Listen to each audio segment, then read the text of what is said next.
بسم الله الرحمن الرحيم لا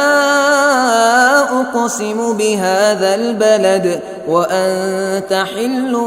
بهذا البلد ووالد وما ولد لقد خلقنا الإنسان في كبد أيحسب أن لن يقدر عليه أحد يقول أهلكت مالا لبدا أيحسب أن لم يره أحد ألم نجعل له عينين ولسانا وشفتين وهديناه النجدين فلاقتحم العقبة وما أدريك ما العقبة فك رقبة أو أطعم في يوم ذي مسغبة يتيما ذا مقربة أو مسكينا ذا متربة